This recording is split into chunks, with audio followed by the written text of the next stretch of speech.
नमस्कार मित्रांनो, येणाऱ्या मेगा भरतीच्या दृष्टीने आज आपण सराव प्रश्नपत्रिका क्रमांक 41 पाहणार आहोत. त्यामध्ये आज आपण अतिशय महत्त्वपूर्ण असे सर्वच विषयावर आधारित वन लाइनर प्रश्न आजच्या या व्हिडिओमध्ये पाहणार आहोत. मित्रांनो, हा व्हिडिओ जर आवडला तर लाईक करायला विसरू नका व ज्या मित्रांनी चॅनलला सबस्क्राईब केलं नसेल त्या मित्रांनी चॅनलला नक्की सबस्क्राईब करावे.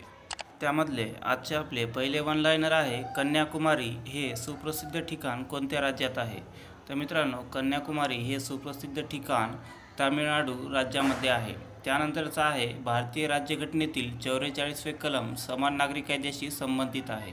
मित्रांनो, भारतीय राज्यघटनेमध्ये भाग 4 अंतर्गत कलम 36 ते 51 दरम्यान अतिशय महत्त्वपूर्ण असे मार्गदर्शक तत्त्वे देण्यात आलेली आहेत.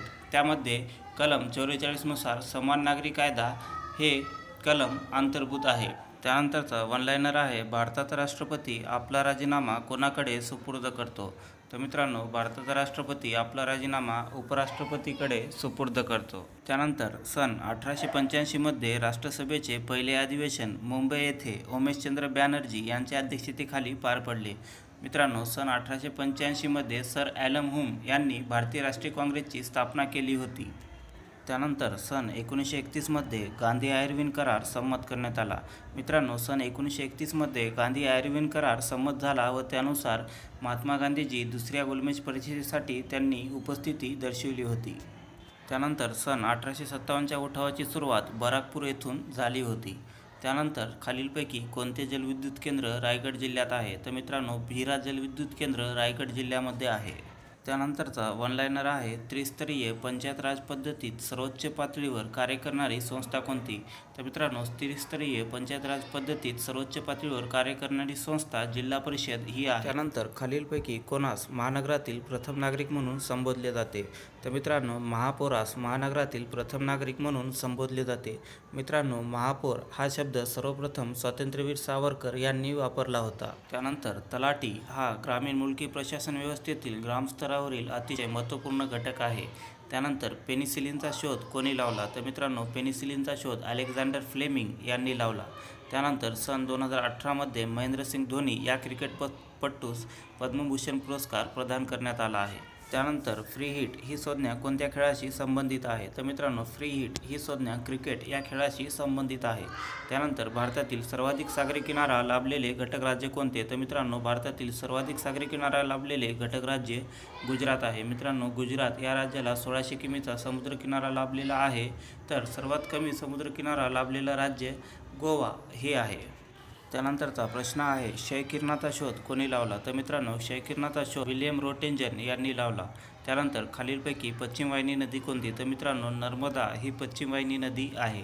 त्यानंतर ओरिसातील कोणार्क हे ठिकाण कशासाठी प्रसिद्ध आहे? तर मित्रांनो, ओरिसातील कोणार्क हे ठिकाण सूर्यमंदिरासाठी प्रसिद्ध आहे. त्यानंतरचा प्रश्न आहे, खालीलपैकी मालमत्तेचा हक्क यास मूलभूत हक्क म्हणता येणार नाही. मित्रांनो, भारतीय राज्यघटनेच्या भाग 3 अंतर्गत कलम 12 ते 35 अंतर्गत मूलभूत हक्क प्रदान करण्यात आलेले आहे. त्यामधील मालमत्तेचा हक्क 1978च्या 44व्या घटनादुरुस्तीनुसार वगळण्यात आलेले आहे. मित्रांनो, आता मालमत्तेचा हक्क हा आता मूलभूत हक्क नसून कायदेशीर हक्क असणार आहे आणि कलम 300 अ नुसार आपल्याला मालमत्तेचा कायदेशीर हक्क प्रदान करण्यात आलेले आहेत. त्यानंतरचा प्रश्न आहे, भारतीय राज्यघटनेतील 368 हे कलम घटनादुरुस्ती प्रक्रियेशी संबंधित आहे. मित्रांनो, भारतीय राज्यघटनेमध्ये घटनादुरुस्ती करण्याचे 3 पद्धती सांगण्यात आलेल्या आहेत. परंतु जर अतिशय महत्त्वपूर्ण विषयावर घटनादुरुस्ती करायची असेल तर भारतीय राज्यघटनेतील लोकसभा, राज्यसभा तसेच भारतामधील जेवढ्या काही विधानसभा आहेत त्यातील 50% विधानसभेचा पाठिंबा त्या घटनादुरुस्तीला असा असणे आवश्यक आहे. त्यानंतरचा प्रश्न आहे, खालीलपैकी कोणत्या नदीस वृद्धगंगा म्हणून संबोधले जाते? तर मित्रांनो, गोदावरी या नदीस वृद्धगंगा म्हणून संबोधले जाते. त्यानंतर सिद्धटेक हे अष्टविनायक तीर्थक्षेत्र अहमदनगर या जिल्ह्यामध्ये आहे. त्यानंतर ग्रामसभेचे अध्यक्षपद कोण भूषवितो? तर मित्रांनो, ग्रामसभेचे अध्यक्षपद सरपंच भूषवित असतो. त्यानंतरचा प्रश्न आहे, भारतातील कर्नाटक या राज्यात सर्वाधिक कॉफी उत्पादन होते. त्यानंतरचा वन लाइनर आहे, भारतातील अतिपूर्वेकडील राज्य कोणते? तर मित्रांनो, भारतातील अतिपूर्वेकडील राज्य अरुणाचल प्रदेश आहे. त्याच पद्धतीने भारताचे अतिशय कमी घनता असलेले राज्यसुद्धा अरुणाचल प्रदेश हेच आहे. त्यानंतर भारतीय राष्ट्रीय काँग्रेसच्या पहिल्या महिला अध्यक्ष म्हणून कोणाचा नामोल्लेख कराल? तर मित्रांनो, भारतीय राष्ट्रीय काँग्रेसच्या पहिल्या महिला अध्यक्षा ॲनी बेझंट या होत्या आणि 1917च्या भारतीय राष्ट्रीय काँग्रेसच्या अध्यक्षा म्हणून त्यांची निवड करण्यात आली होती. आणि भारतीय राष्ट्रीय काँग्रेसच्या पहिल्या भारतीय महिला म्हणून सरोजिनी नायडू यांची निवड करण्यात आली होती आणि भारतीय राष्ट्रीय काँग्रेसच्या 1925च्या अधिवेशनामध्ये सरोजिनी नायडू यांची निवड करण्यात आली होती.